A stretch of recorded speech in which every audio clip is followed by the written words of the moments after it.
Páscoa é uma das datas mais importantes, tanto para os cristãos como para os judeus.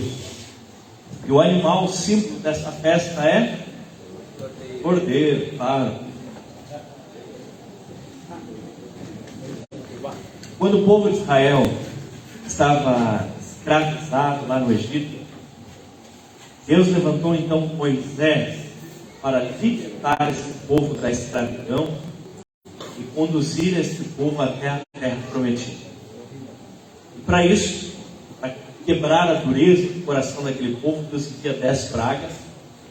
Quando já estava na 9ª, para entrar na 10ª, e a 10ª seria a pior, seria a morte dos primogênitos, Deus dá uma direção e uma orientação ao povo de Israel.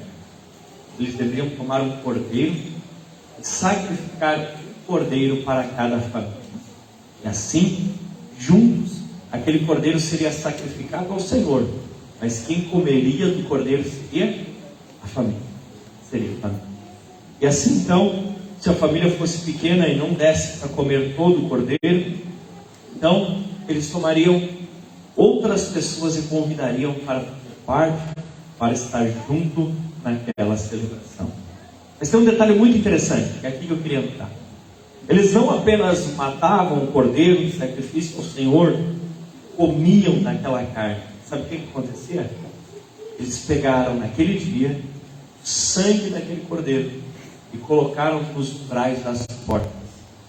Então, quando viesse o anjo aquele levar os primogênitos, ao chegar na frente de uma casa e tivesse os umbrais marcados com o sangue do cordeiro, o anjo passaria e não entraria. E é daí que vem a origem do nome Páscoa, passagem. Em vez do anjo entrar naquela porta, ele só ia passar na frente, porque naquela porta tinha as marcas do sangue do cordeiro. Você está entendendo isso? A morte não entraria naquelas casas, porque aquelas casas estavam marcadas pelo sangue do cordeiro. Os umbrais daquelas portas estavam marcados. Deixa eu achar a voz de volta. Marcados pelo sangue do cordeiro. Jesus cresce dentro desse contexto, dentro do contexto de um judeu. Eles celebravam a Páscoa e Jesus provavelmente já tinha passado diversas Páscoas.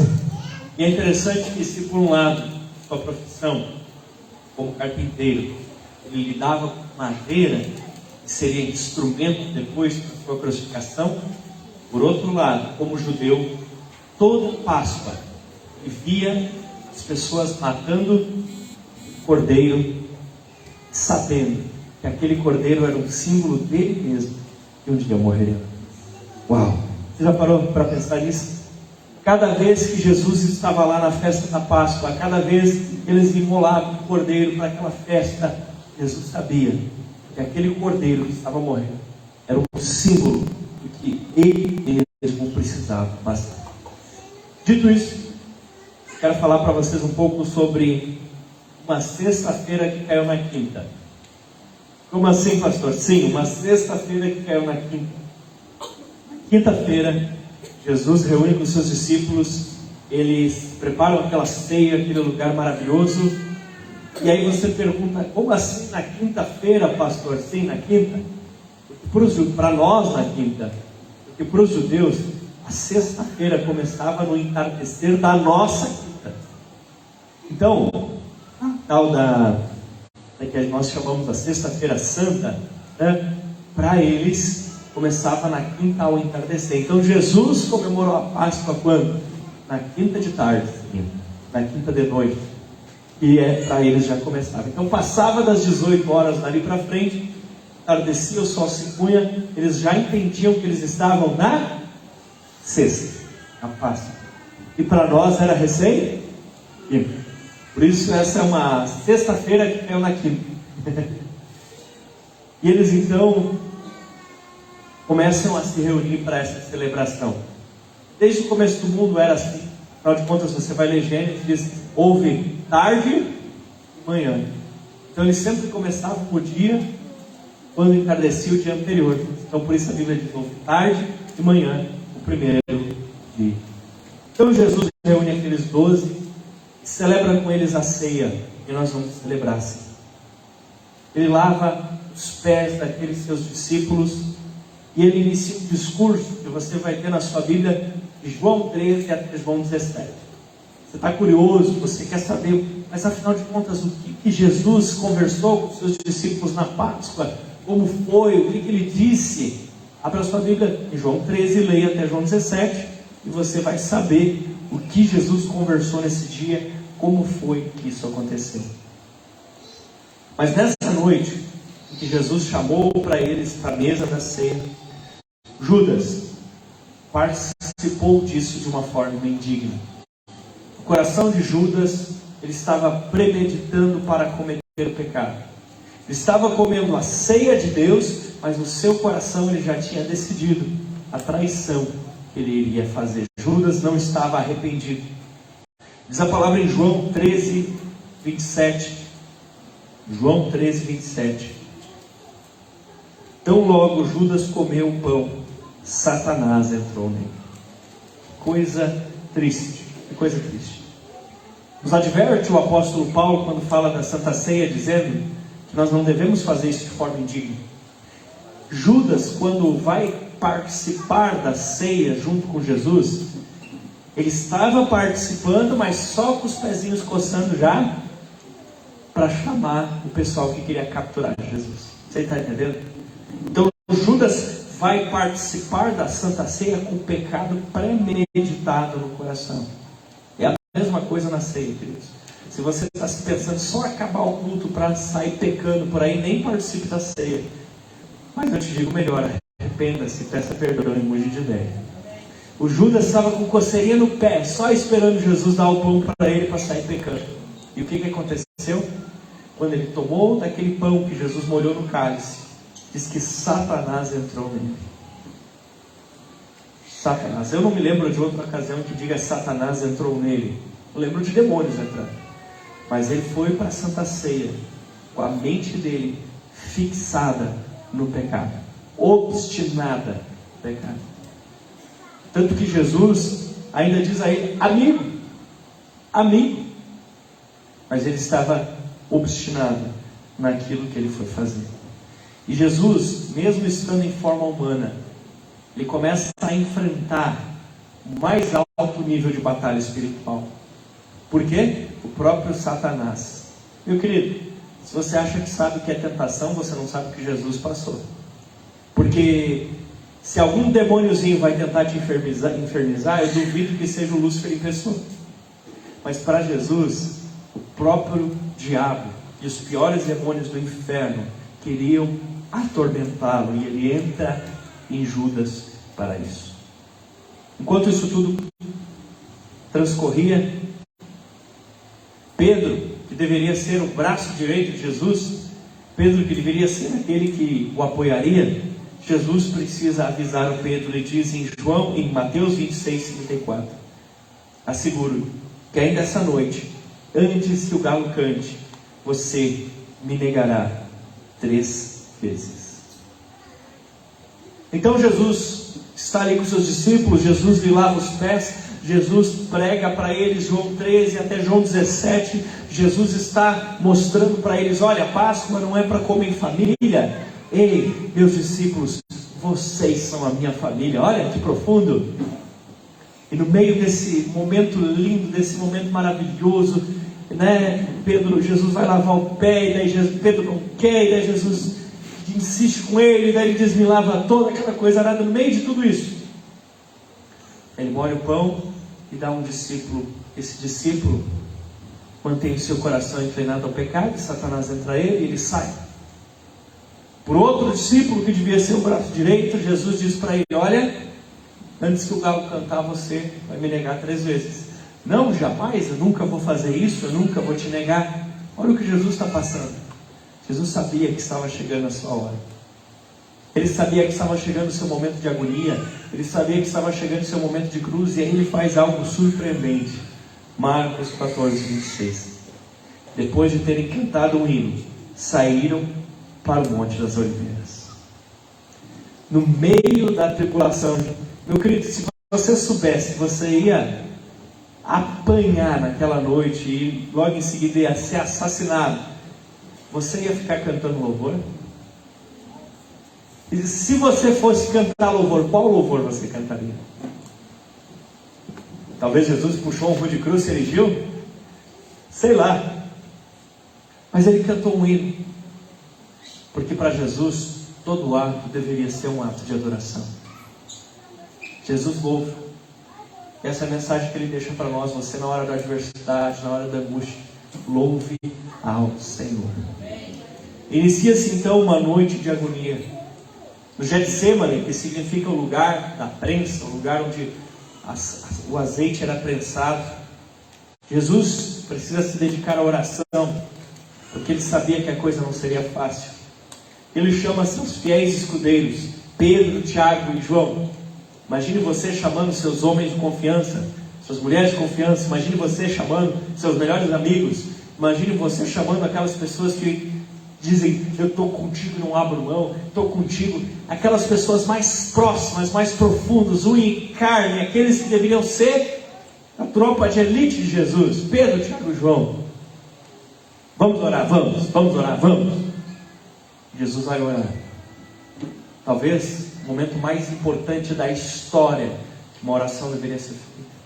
Jesus ora. Quando ele volta, eles estão o quê? Dormindo.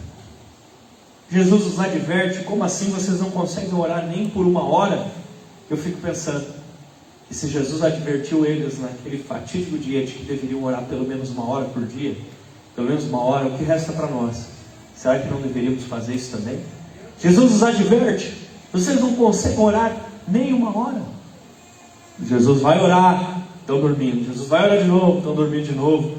Aí, depois de serem tão dorminhocos, eles meio que começam a querer se aprumar, e Jesus fala: não, agora já está na hora. Na hora que eles deviam ter orado, eles não oraram. E nesse instante, chega Judas com os soldados. E como ele faz para identificar Jesus? Ele chega em Jesus e dá um beijo. Mas o beijo não deveria ser um elo de intimidade, de proximidade, de cumplicidade. O beijo não deveria ser uma expressão de amor, e na linguagem de Deus até mesmo uma expressão de adoração ao Cristo que estava ali.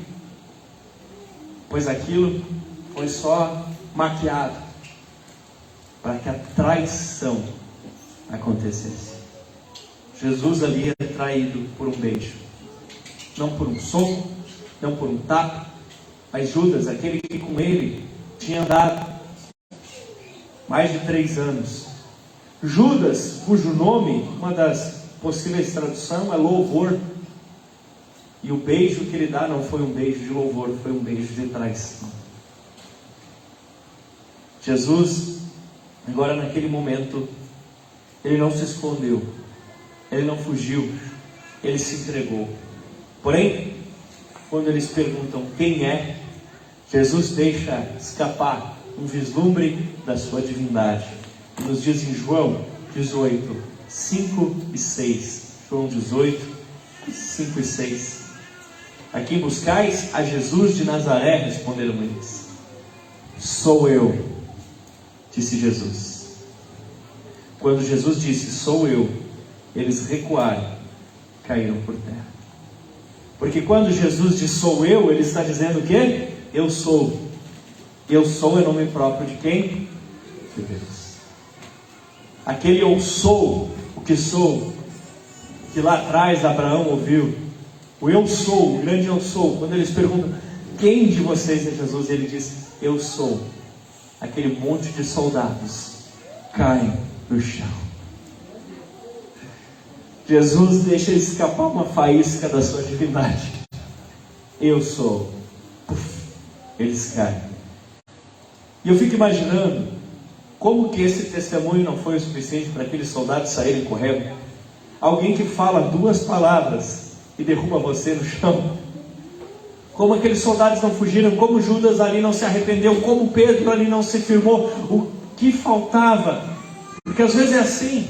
As coisas estão na nossa cara, a gente pede um sinal para Deus, Deus nos dá um sinal, e a pessoa continua sem mudar de vida. Continua do mesmo jeito. Eles tiveram o sinal.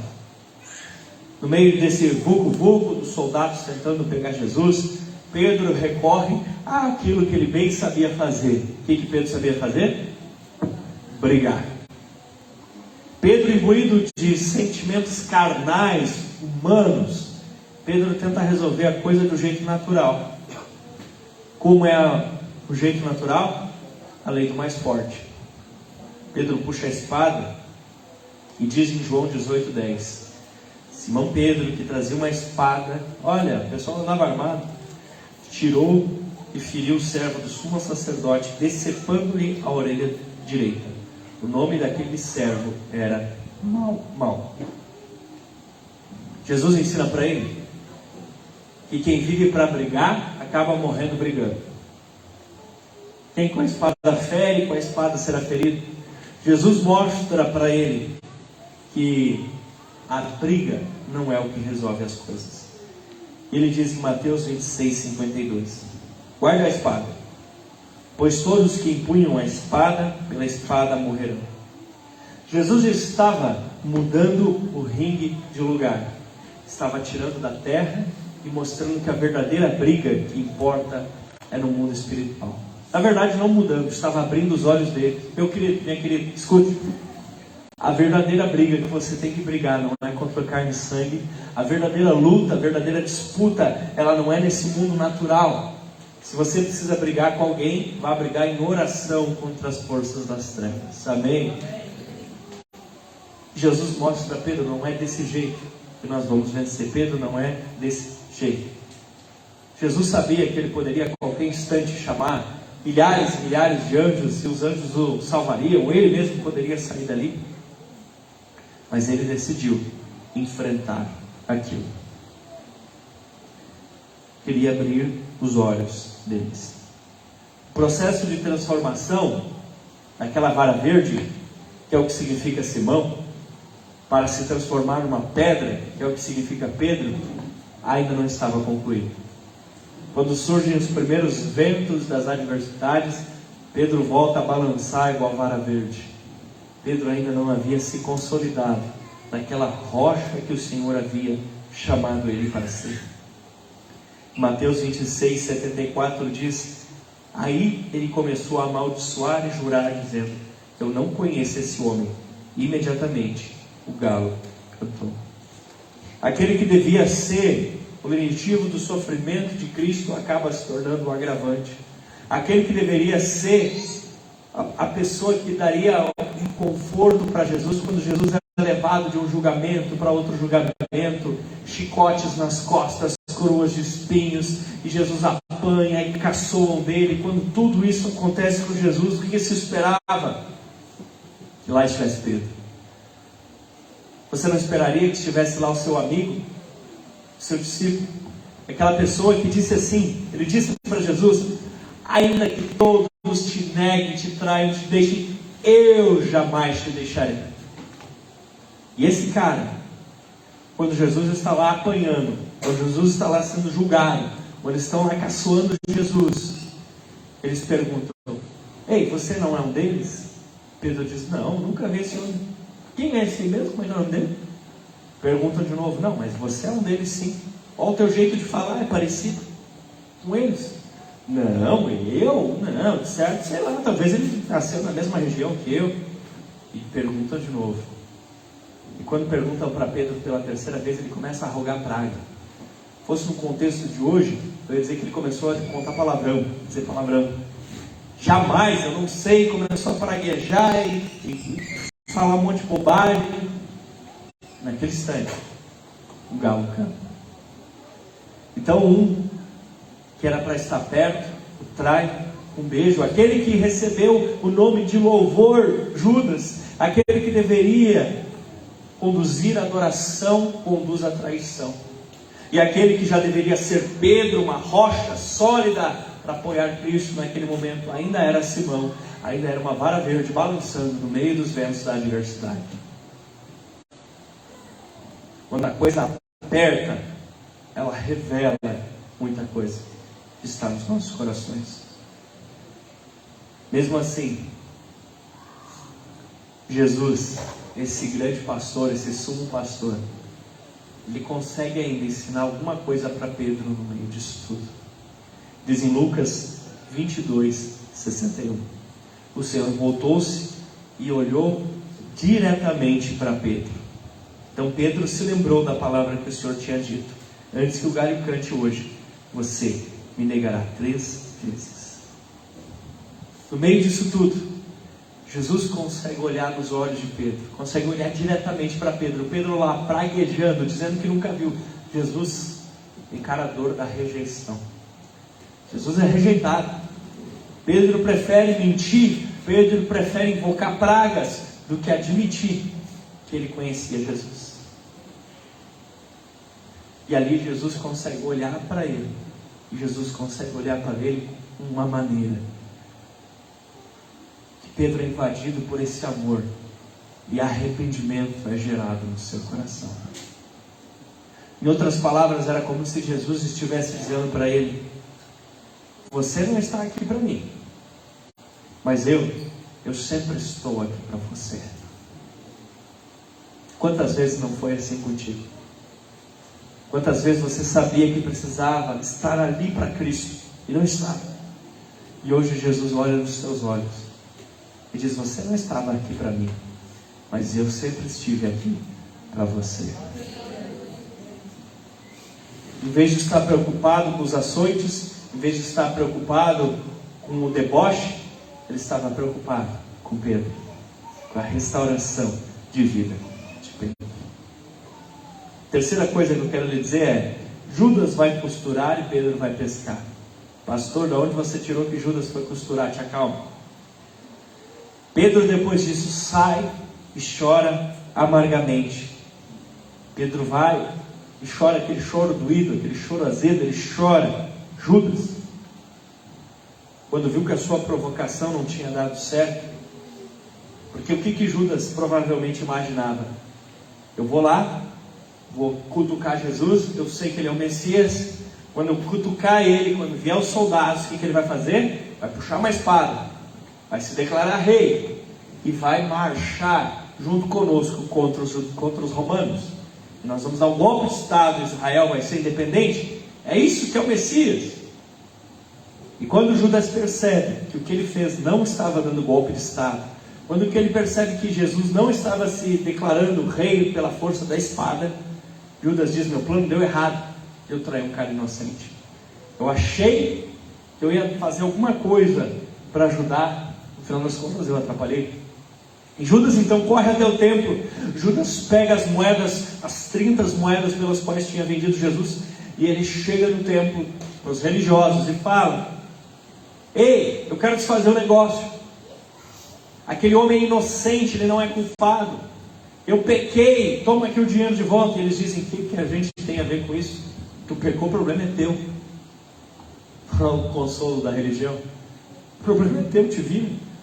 E ele diz: eu não posso ficar com esse dinheiro. Então ele pega o dinheiro, joga no templo e sai correndo.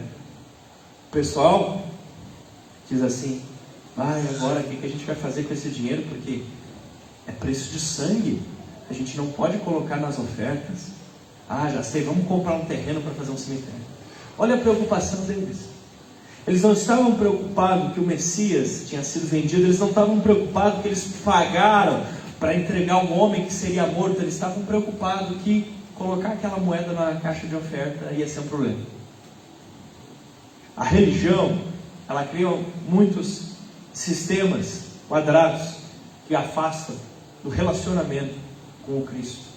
Você é chamado a ter relacionamento com Jesus. Amém? E Judas então, por que eu disse que ele foi costurar? Porque a Bíblia diz em Mateus 27, 3 a 5, quando Judas, que o havia traído, viu que Jesus fora condenado, tomou-o de remorso e devolveu aos chefes e aos líderes religiosos as moedas e disse: pequei, traí sangue inocente, e retrucaram, a responsabilidade é sua. Então Judas jogou o dinheiro dentro do templo. Por que eu disse que Pedro foi costurar? Porque parece que Adão fez. Adão, ele foi lá, pecou, e como ele tenta resolver o problema do pecado? Uma ação humana. Ele vai lá e pega folhas, costura folhas, ele e Eva fazem umas tanguinhas, fazem roupas de pele de animal. Resolveu o problema? Não. Judas tenta resolver o seu erro, em vez de pedir perdão a Deus, em vez de chegar em Jesus e pedir perdão, em vez de ir lá e se agarrar com Jesus e ser crucificado junto com Jesus, o que Judas faz? Tenta resolver de forma humana, vou desfazer o negócio. Mas tem coisas que não dá para desfazer de forma humana. Você percebe que dois personagens nessa história estão muito parecidos? Judas e Pedro. Judas tenta resolver na espada. Aliás, Pedro tenta resolver na espada. Judas queria que Jesus resolvesse na espada. Judas tenta resolver do jeito humano com negócios. Pedro tenta resolver do jeito humano com brigas. Ambos traíram Jesus de forma terrível. Você consegue entender isso? Que Pedro e Judas, ambos, os dois traíram Jesus de uma forma terrível. Não foi só o Judas. Judas o vendeu, Pedro o negou. Jesus chegou a chamar Judas de amigo e chegou a advertir Pedro da tentação. Para Pedro, Jesus disse uma vez: arreda de mim, Satanás, disse para o Pedro. E de Judas, disse: no momento que tomou do pão, Satanás entrou nele. Você está vendo que é um paralelo? As mesmas coisas acontecendo com duas pessoas. Sabe quando meu avô Elia, ele chamava abanar milho? Ele pegava o milho, botava na peneira e abanava, jogava para cima e o vento ia batendo. E o vento ia tirando aquela palha do milho, ia tirando a sujeira. As provações, elas mostram se nossa fé ela tem qualidade, ou ela não tem qualidade, se ela está apegada de fato a nós, ou não está. E Judas e Pedro não passaram na prova. Judas esperava, e aqui vem a diferença entre os dois. Judas esperava que Jesus fosse uma ferramenta para atingir seus objetivos. Qual era o objetivo de Judas? Israel, um reino independente. Então, eu vou usar Jesus para ser esse ícone, para que Israel fique independente. Judas queria usar Jesus para atingir o seu objetivo. E Pedro, ainda que lentamente, ainda que devagar, a ideia dele era servir Jesus nos ideais dele. Aí começa a ter uma diferença, até que dava igual. Judas queria usar Jesus para atingir o seu objetivo. Pedro queria servir Jesus para atingir o objetivo de Jesus. E como é você e como são as suas orações?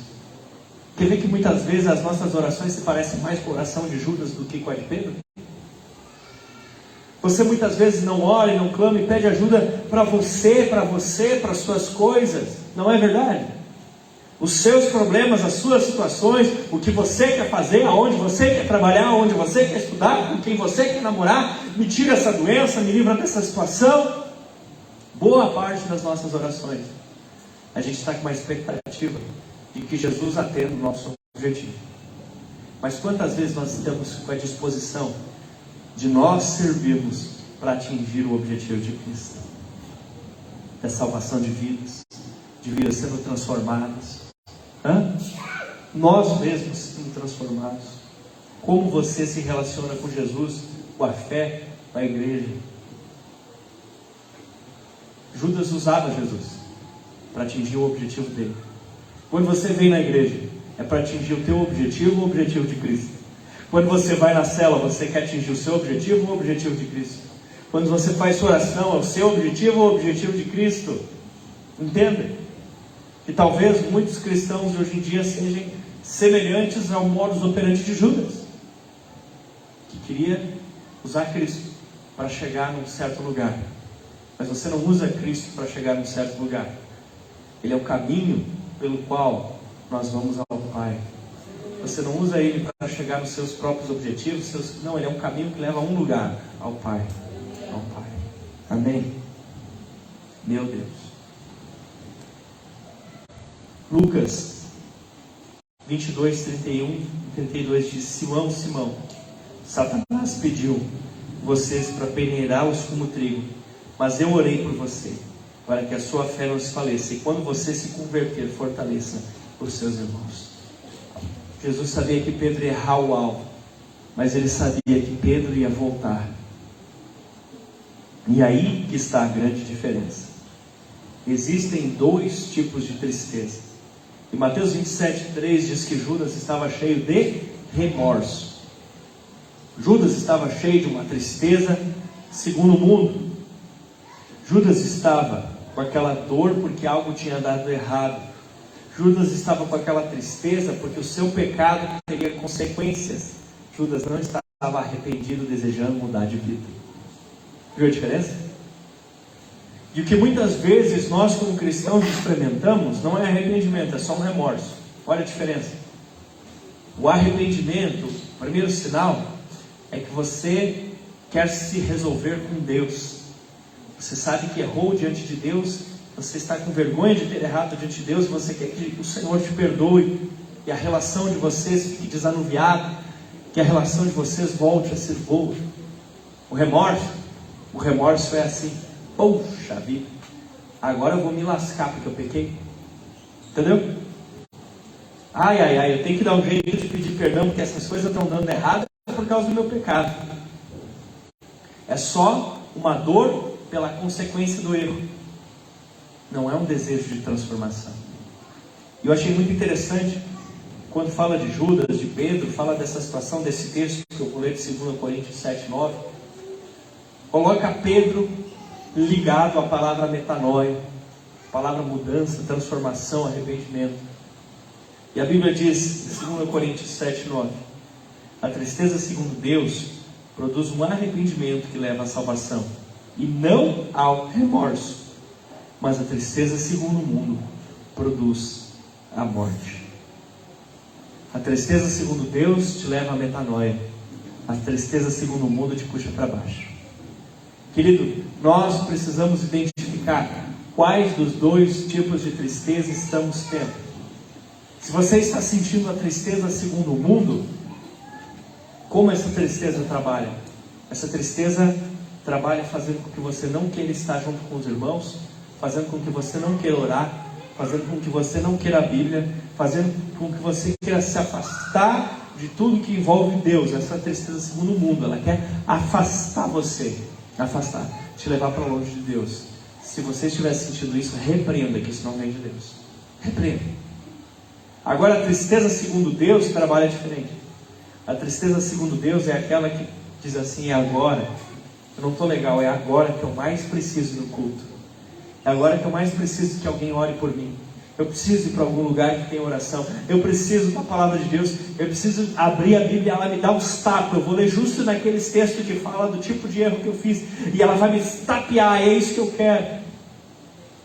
Tristeza, segundo Deus, te leva para perto de Deus, para perto da igreja, para perto dos irmãos.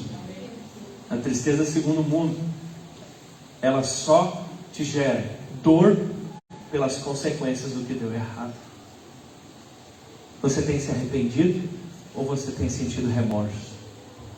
Porque enquanto você tem só remorso, enquanto você tem só a dor pelo que deu errado, nada te impede de tentar de novo fazer. E se der certo, você não precisa sentir nada. Mas quando você se arrepende, você diz: eu nem vou tentar isso de novo, porque eu sei que isso é errado. Não vou tentar de novo. Amém? Por fim, a hora da cruz. Jesus, depois de sofrer todo tipo de tortura, depois de carregar aquela cruz pesada, e às 9 horas da manhã, que os judeus chamavam a hora terceira, né? Começava às 6 da manhã, então 9 horas da manhã, Jesus é pendurado naquela cruz. E a hora sexta, ou seja, meio-dia, trevas cobrem a terra. Interessante, o horário que devia ser o mais iluminado, mais quente, trevas cobrem a terra. E às 15 horas, a hora nona, Jesus entrega a sua vida por nós. Por que eu digo entregou e não morreu? Porque de fato ele fez isso de forma voluntária. Eles surravam Jesus, eles batiam Jesus, mas Jesus ainda estava vivo. E sabe quando ele morre? As meninas dançaram e elas disseram: meu Deus, por que me desamparaste? porque aquela foi a maior dor que Jesus sentiu. A dor de quando nossos pecados foram transferidos sobre Ele, e Deus não tem comunhão com o pecador. E pela primeira vez na sua existência, Ele fica desconectado do Pai. E essa foi a pior dor que Ele sentiu. E a ira de Deus, a ira pelos seus e pelos meus pecados, a ira de Deus, ela é derramada em cima de Jesus. E Ele diz: nas tuas mãos entrego o meu Espírito. Ali naquele momento, Ele deu a vida dele para salvar você. Aleluia. O véu do templo, que era uma estrutura que os judeus tinham, que mantinha o lugar santo do lugar santíssimo separado, e só o sacerdote entrava raramente lá dentro, com um sininho ainda amarrado, que se ele tivesse algum pecado, ele seria fulminado, e o pessoal ia puxar ele por uma cordinha para fora, que só o sumo sacerdote podia entrar lá dentro. Aquele véu que separava esse lugar onde estava lá a presença de Deus, esse véu é rasgado. Estava dizendo que agora nós temos acesso à presença de Deus. A era da graça estava sendo inaugurada, e nós, cada um de nós, poderia ter comunhão com Deus. Porque dessa vez não foi mais um cordeiro que morreu na Páscoa, não foi mais o sangue de mais um cordeiro passado nos umbrais das portas. Dessa vez foi Jesus Cristo, que de uma vez por todas morreu por nossos pecados, e o sangue dele está marcando as nossas vidas. O sangue dele está aspergido por nós, e por isso quem nele crê não entrará em juízo, mas tem a vida eterna. Por isso quem nele crê não irá ao inferno.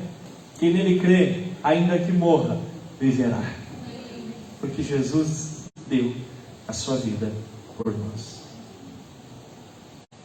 Plano físico, o que as pessoas podiam ver, o sábado então foi um dia de descanso, um dia de luto e descanso, porque aparentemente Jesus estava morto, seu corpo estava lá, e nada estava acontecendo.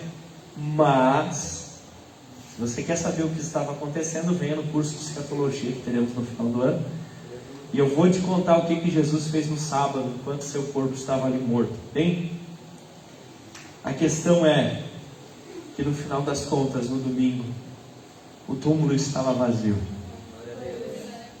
Jesus ressuscitou. A morte não pôde prender. Jesus está vivo.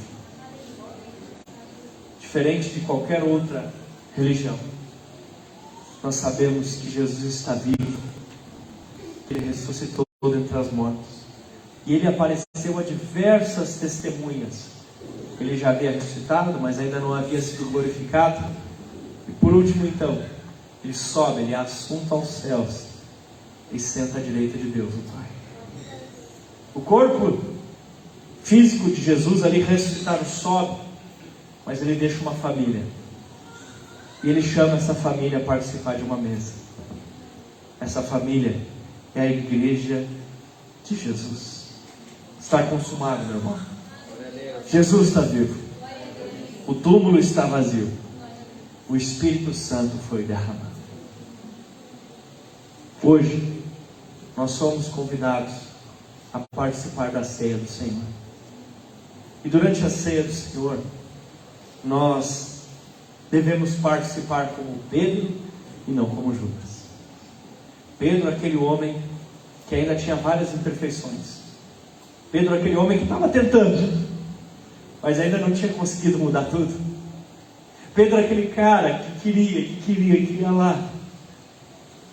Esse Pedro, depois, ele consegue e se torna um dos maiores apóstolos de todos os tempos. Mas não como Judas. Não como Judas, que queria só usar Jesus para atingir um fim. Você não vem a essa mesa da ceia hoje simplesmente para atingir o objetivo de ser perdoado do pecado e parar de dar coisa errada na tua vida. Assim era o pensamento de Judas. Você vem para essa mesa para se reconciliar com o teu Senhor. Você vem para essa mesa porque você sabe que essa é a mesa do teu amado.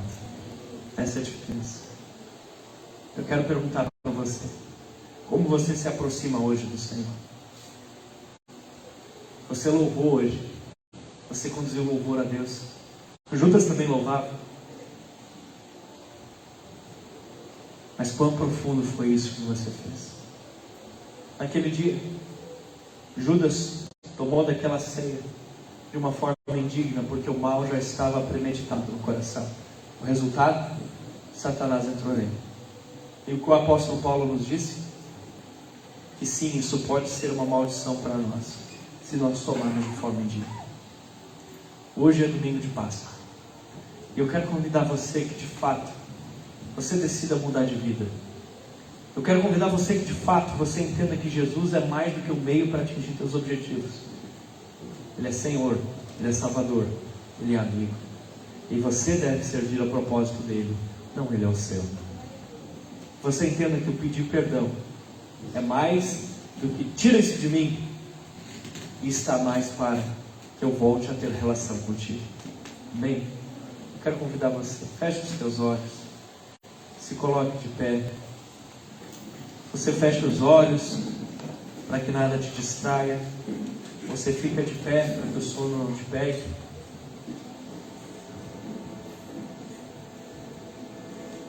Eu quero convidar você, querido,